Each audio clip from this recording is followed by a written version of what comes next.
The Cloudy Sky Fantasy Football Show. This is Friday Night Live, and we are Christmas, birthday, Tooth Fairy Day, Pancake Day, every day rolled into one.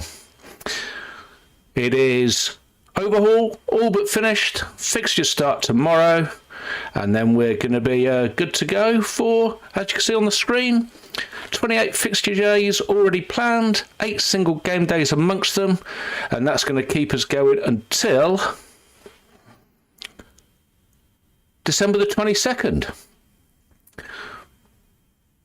So we've had 7 lots of data. We've learned a bit. Some players we've learned quite a lot. Some teams we've learned precious little. But the data we have got is what we're going to have to go with making our teams. So I'm going to have a look. We're going to do a bit of a review of the last set of fixtures before the international break, just to see who did well then. We'll have a quick look at the leaderboard. And the Premier League have been kind enough to give us some fixtures. I thought they were going to be delayed, but we've actually got some of them up until before Christmas this week. Got a question from John Boy. We'll go through that as well. Going to have a brief look at some stats and charts. I've got some updated data with some top 100 ownerships. Then we're going to have a look at some teams. I've had a question from Piers, which is quite relevant for that part of what we're going to see. And then I'm going to have a look at some highly owned drafts. I put some tweets out to ask about possible ownerships for certain big teams, so we'll have a look at that. I've got a Salah draft, I've got a Kudos draft. They seem to be the big questions. Have a look at sort of the mainstays in my team and a couple of questions. And we'll do a bit of a preview. We're using Rob T's graphics for game week 10. This weekend set of fixtures. So say hello to everybody in the chat. Windy was in first. He says evening in, evening chaps. Dave Baxter second, evening chaps and chapesses. Dave Hannigan's in, evening one and all. Peter G's in, evening all. Tim Barry's in, evening everyone. And John Boy, FPL Spartans, he's in, evening all. Evening peeps, glad to see you with us. If you've got any questions on your mind, drop them in the chat. We'll answer them as we go along. But as suggested, let's have a look and see what happened last week. Well, 2 weeks ago now. So the first game was Leeds against Tottenham. Leeds won, Tottenham 2. Goal scorers were Okafor, Tell and Kudos. And we had only one tier 3, which was Bogle with the tackles for Leeds. Bournemouth 3, Fulham 1. Goal scorers were Semenyo with a brace and Kluivert. Sessegnon for Fulham. Tier 3s were Semenyo with the shots for Bournemouth. Manchester United 2, Sunderland 0. Goal scorers were Mount and Sesko. Only one tier 3, which was Mukili for Sunderland with the tackles. Arsenal 2, West Ham 0. Goal scorers were Rice and Saka. Tier 3s for Saliba with the passes and Timber with the tackles. Mateus Fernandes and Paquetá with the tackles for West Ham. We also had Zubamende, who came on only in the 30th minute. He got tier 3 with the tackles and he got a tier 2 with passes. He was only 6 short of tier 3 there. Aston Villa 2, Burnley 1. Marlon with a brace and Ugochukwu for Burnley. Tier 3s, Konza with the passes for Villa. Henderson, Dubravka, with the saves for Burnley. And Florentino and Cullen with the tackles. Chelsea 2, Liverpool 1. Goal scorers were Casado and Estavo.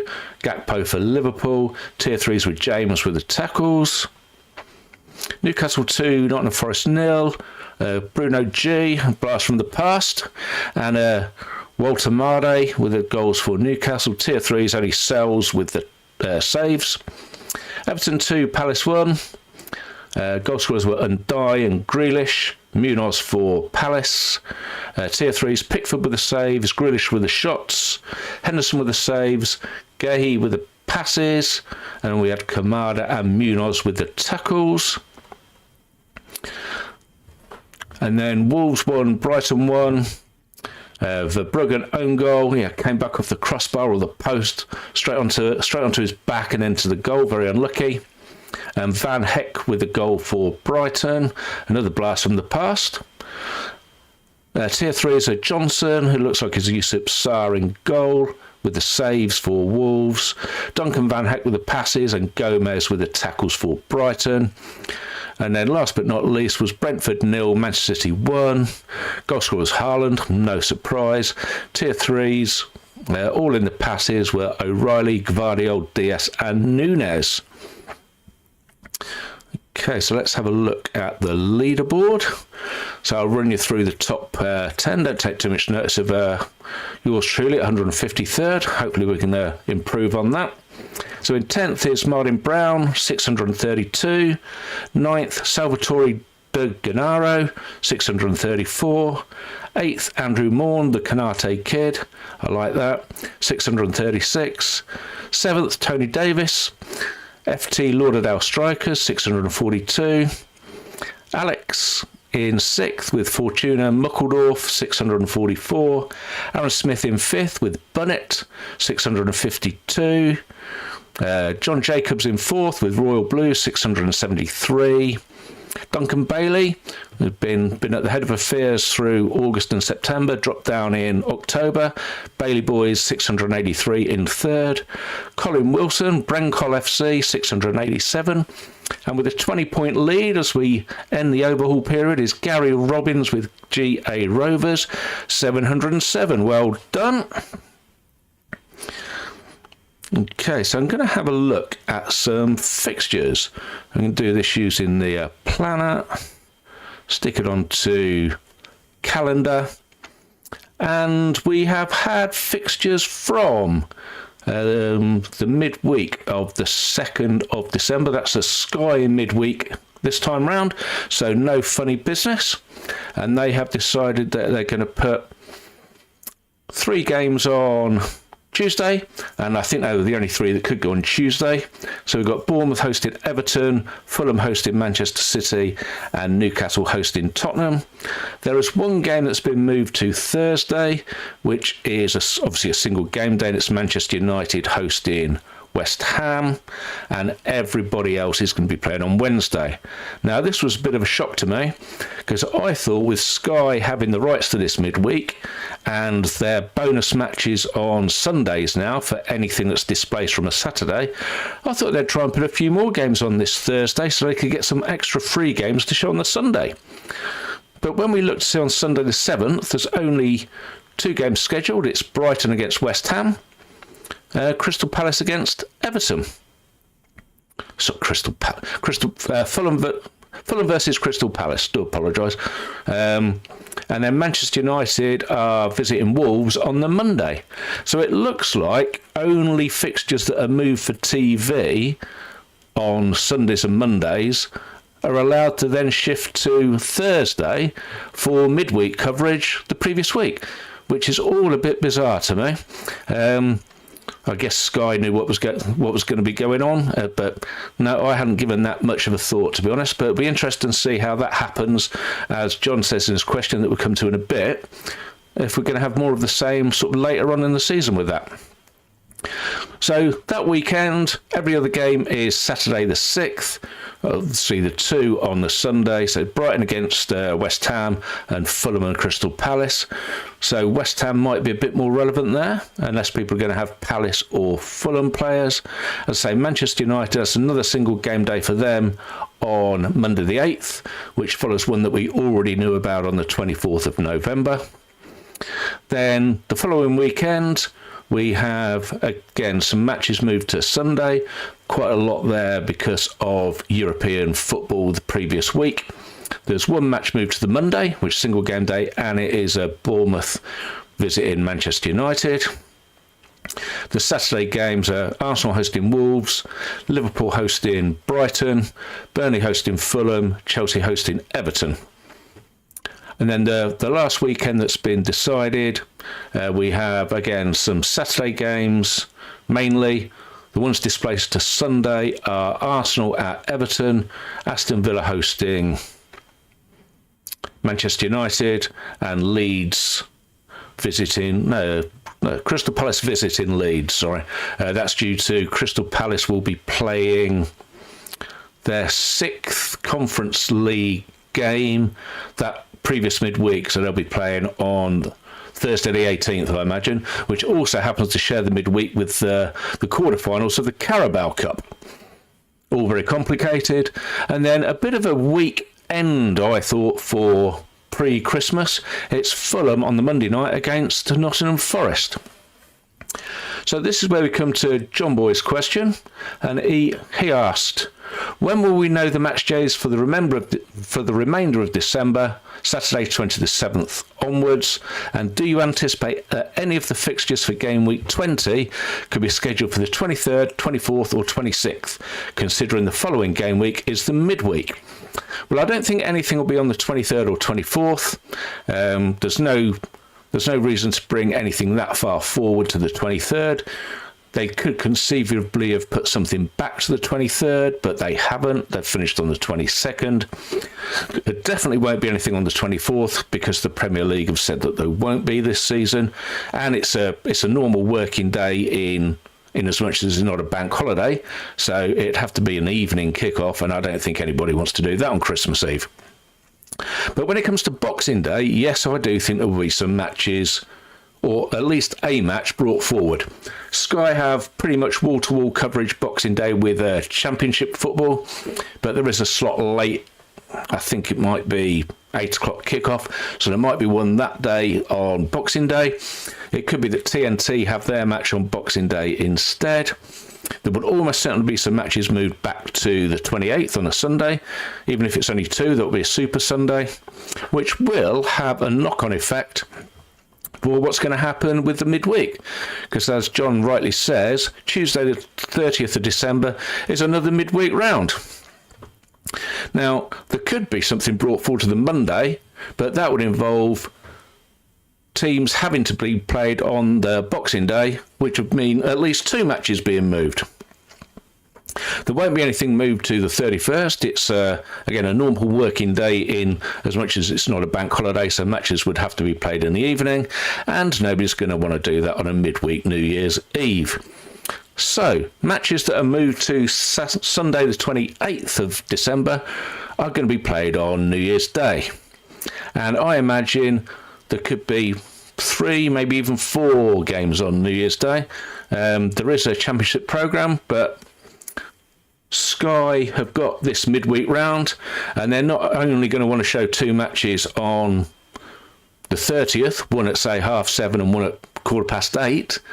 They're going to want to show more than that, so I think there'll be matches on New Year's Day. It wouldn't surprise me if there's something like 12:30, 3 o'clock, 5:30 maybe. They've got the darts quarterfinals in the evening, so they might not want to clash with that, but we will see how that goes. There might even be an evening game on New Year's Day. And then a Saturday, I think there'll be games moved again to the Sunday. If there's a Monday game, I'd be surprised because there's another midweek that follows for the 7th of January, because the FA Cup is on that second weekend of January this year. So the Wednesday fixtures, again, could some be brought forward? Possibly. So play Saturday, Tuesday, Saturday. I expect there'll be at least 2 games on the Tuesday, mainly on the Wednesday, and I expect there'll be a way of finding a match to go on the Thursday. But we can cross that bridge when we come to it. So let's have a look at some stats charts. I'm not going to go through these in too much detail because we did a lot of this last week.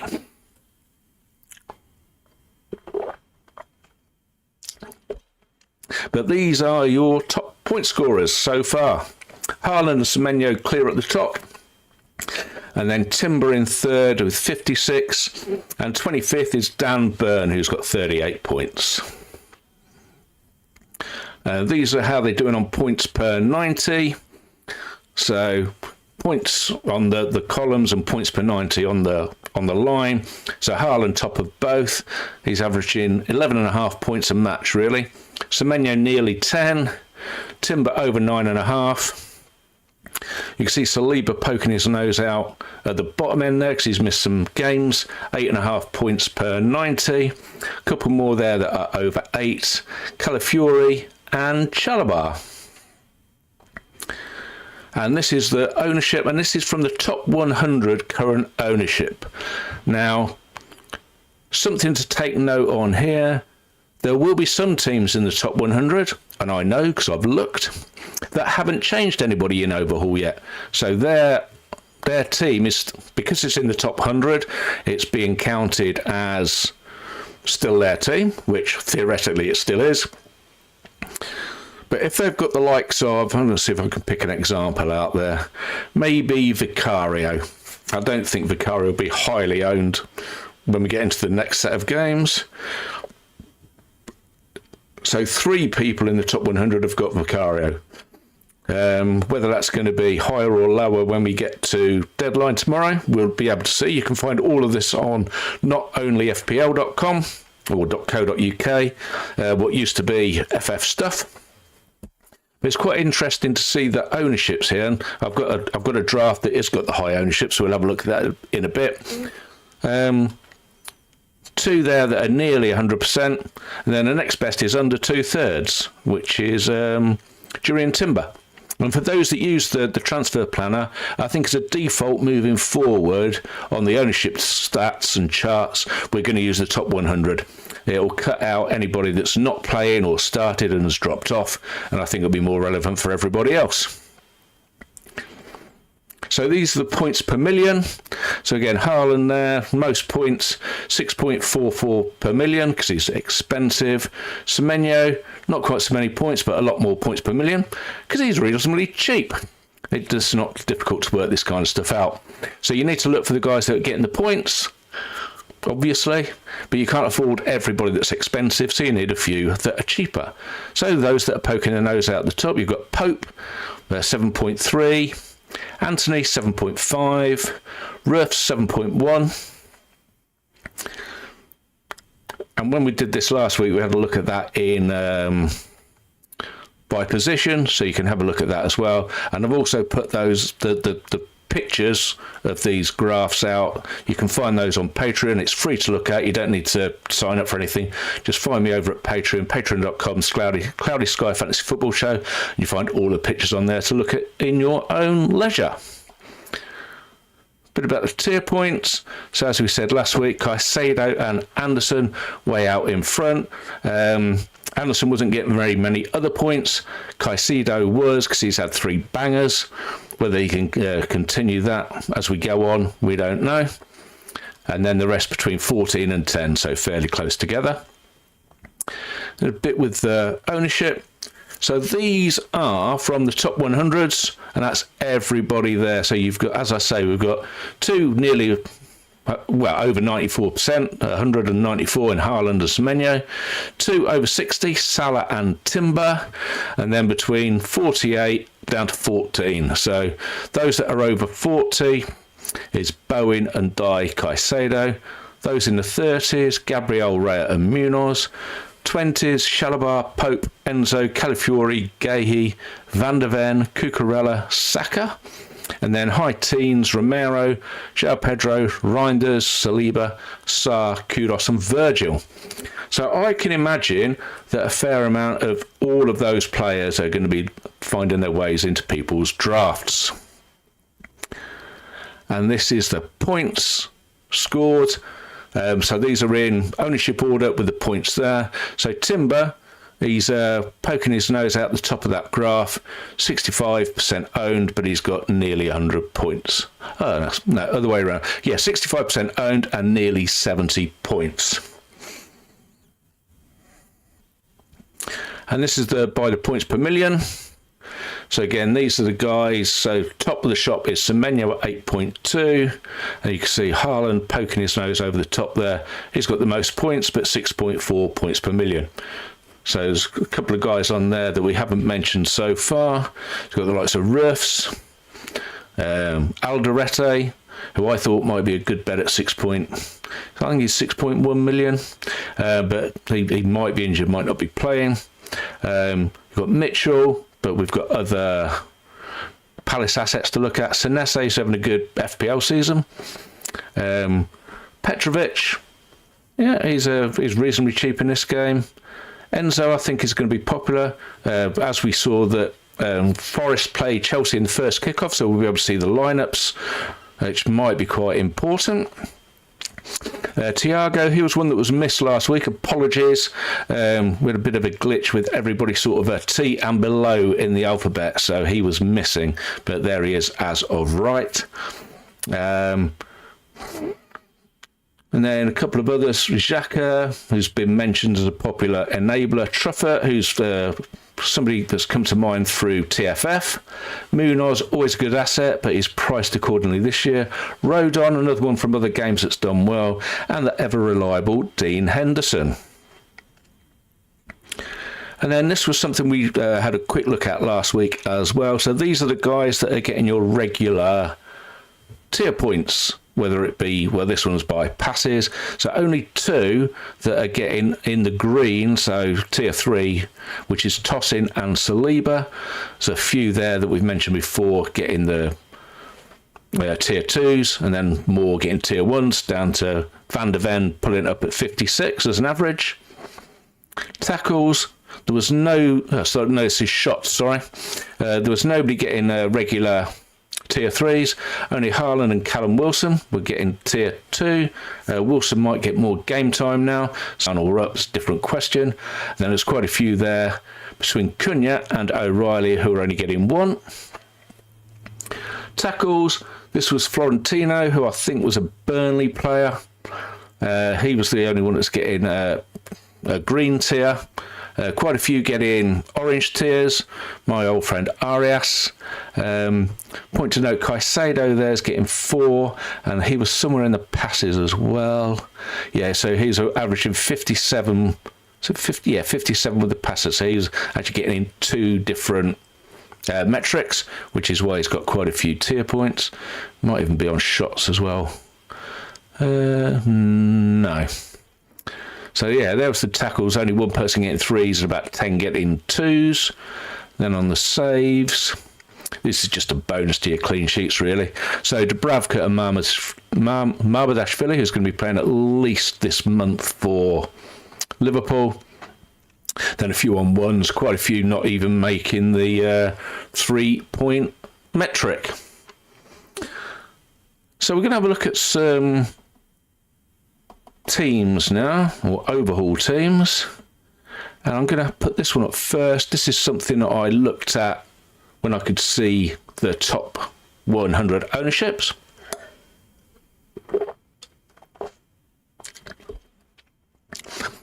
And this isn't the highest owned in the top 100, but it's the highest owned that is possible to be afforded, because Gabriel was in the highest owned, but you couldn't fit him in instead of Romero. It was too expensive. So we'll do it from back to front. So Raya was the highest owned goalkeeper at 32% ownership in the top 100, and it was playing 4 at the back. Munoz 36, Timber 62, Guehi 27 and Romero 24. It was Romero that came in to bring the price as an affordable price. 3 in the middle, Semenyo, Caicedo and Ndai at 92, 38 and 44 respectively. And then what I think is going to be a popular front 3 of Bowen 42%, Salah 63% and Haaland 100. You'll notice a slight difference from these numbers. I did this yesterday, so you can see that the live numbers that we've just looked at on the charts, Timber's gone up a bit, Bowen's gone up a bit. I think there's probably a couple of others that have changed as well. And that is how the top 100 are currently lining up with their teams. And I'd imagine if you stick that in as your overhaul team, that's not going to do you too badly. We'll see as we go through. There's quite a few players that are going to be popular, and that seems to cover just about every move as well. So in answer to Piers' question, he says, "Good morning, Ian. What is the one overhaul conundrum that we will all possibly overlook? What question would you be asking if our roles were reversed? And keep up the superb work. Thank you very much, Piers. So my question would be, how much are we treating these first Sunday the 19th of October matches? Everybody seems to have a player that they want, but they don't want to keep them long term. Would we be better off not bothering with the Sunday and seeing how we went from there? So if I move back to my calendar, and this is something that we can do on the planner. So I'm gonna take the teams that are playing on Sunday, which is Liverpool against Manchester United at 4:30, and Tottenham v Aston Villa at 2:00, and I'm going to add Arsenal in because I think Arsenal are one of the teams that could be overlooked here. Now these guys here, Villa, they're playing Tottenham in this single game day. No, in a captaincy day. It's not a single game day, obviously, because there's 2 games. But then they play Manchester City and Liverpool straight away. So if you go for a Villa player, and he does well, is he going to back those points up on the following Sunday and Saturday? If you go for a Liverpool player, and as we've seen, Salah's popular. I've seen murmurings of people having Virgil as their Liverpool asset. Not been pulling up too many trees as Virgil. So they play Manchester United, then Brentford, then Aston Villa, then Manchester City. So these captaincy points that you might get on the Sunday, are they going to be backed up in these other games, the next 3? Manchester United, so they face Liverpool. It's been a tricky game for them. They've not been playing that well. They then play Brighton and Nottingham Forest and Tottenham. Admittedly, easier fixtures. But if you have, say, a Bruno Fernandes as captain on Sunday and then he gets 2 points, you're going to double it up to 4. Is he going to need a goal? Is he going to need tier points to make it worthwhile? And then we see with Tottenham, they've got a better fixture. They're playing Villa. Villa haven't been great. Tottenham were improved. Admittedly, they were only playing at Leeds. So if you go for somebody like a Kudos, and he does well on that Sunday, fair enough. But he's then got a trip to Everton, and then they play Chelsea and Manchester United, then Arsenal. Is he going to be able to back those points up? We will see. So it was just something that made me think, Piers. That would be my question. How much importance are we putting on this particular day? So I've looked at a draft here that is skipping that 19th of October. And we've got a front 2, Haaland and Bowen. We've got a midfield 4, so this has got Saka in it, ahead of Arsenal's good fixtures. We've got Semenyo and Caicedo, and we've got Xhaka in as an enabler. It also covers the single game fixture against Everton on the Monday. And then we've got a back 4 of 3 Arsenal, Saliba, Timber and Gabriel, who I think we can all agree are the best for clean sheet possibilities and probably tier points as well. Chalobah as a cheaper Chelsea player, and as we saw, he's one of those that looks like he's going to be getting passing tiers. If you could guarantee that Tosin was going to play, you might put him in there as well. And then we've gone with Pope in goal, top scoring goalkeeper, and they've got a fair amount of clean sheets. So that spends your 99.9. You're missing out on a captain for Sunday, but can you gain more points elsewhere? One caveat I'd put into there, if you went for a Liverpool player, and if we look back at the calendar, if you did go for Van Dijk here, you're getting a virtual 3-for-1 with captaincy against Manchester United and a game against Brentford, and then you can slip them away for Gabriel on Sunday the 26th. So with it being a pure 3-for-1, you're not using more than one transfer. You're not gaining the Arsenal fixture against Fulham, but you are having 3 here and then transferring straight on to Gabriel there. That might be a way to go as well. But just food for thought. So hope that answers your question, Piers. So let's look a couple more in the chat. Matt's in. Evening, Matt. And Craig Kemp. I think it's now FPL Vincenzo. does good stuff on FPL on YouTube. Evening Craig. Yeah, if you like a bit of a FPL chat, you can go and find that over there. So let's have a look at a couple of drafts here. So I'm going to look first at a Salah draft. So I think it's going to be the most popular.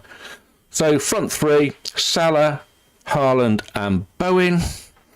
And then we've got a midfield three, Semenyo, Caicedo and Ndiaye. Ndiaye there to cover the single game days for Everton. And then a back four, Saliba and Chalobah, as in the previous draft. Timber, I think, is great value at 8 million for Arsenal.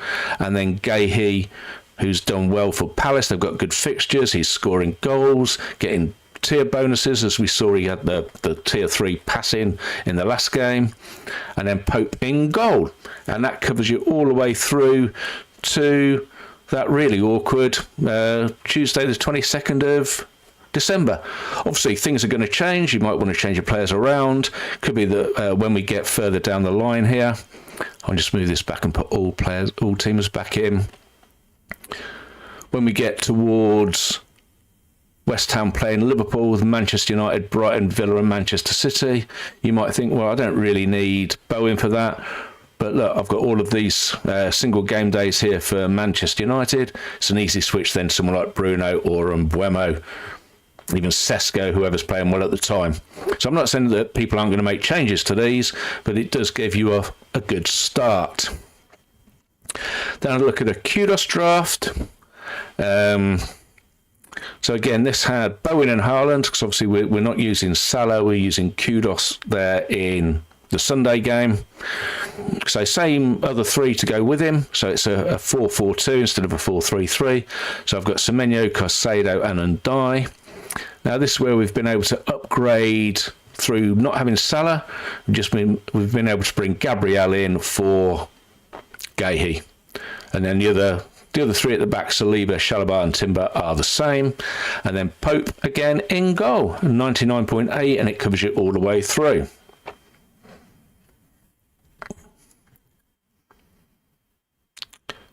So let me have a look and see what my current thinking is. And I'm fairly sure that I'd put 5 or 6 of these players together when I did the show last week. So the ones that are in yellow are my definites to go in. Saliba and Chalobah at the back. I've got Ndiaye and Semenyo in the middle, and Bowen and Haaland up front. Now, I'm going to have a look at the Chelsea team tomorrow. If Tosin's playing, I could put him in. If he's not, he definitely won't be. One I really want to go on is Enzo. But will he play, will he not? I'm not quite sure. So we're quite fortunate that Chelsea team is the early kickoff. So we'll be able to see what it is, and I'll make some decisions there. But I don't think there's anybody that's going to be in my team that hasn't been listed in any of those drafts so far. Pickford won't be in it. Romero won't be in it because I won't be going there. Chalobah will be the cheap defender, and I might do Tosin as well. Munoz I like, but I don't think I can afford him. Fernandez won't be in, and nor will Aria, so I would have those 6. Got a question for Craig that's come in. How many transfers would you consider making on Sunday, November the 9th? Good entry point for many teams, but right before the next international break. Okay, well, let's see if I can move this across. November the 9th. Okay, so yeah, I had a look at this, and I think I would probably be looking to move on my Everton player if I didn't want to use him as captain against Manchester United sort of the next week. I think it might have been the next week that's on this picture, actually. Yeah, there it is. So if I was going to move West Ham on to... well, obviously Fernandez is shown in this because it's my other... Let's have a look at this one instead. Move that across. Yeah, so here we have it. So Sunday, November the 9th, I would possibly be looking to move Ndiaye on there, maybe a Palace player is what I was looking at.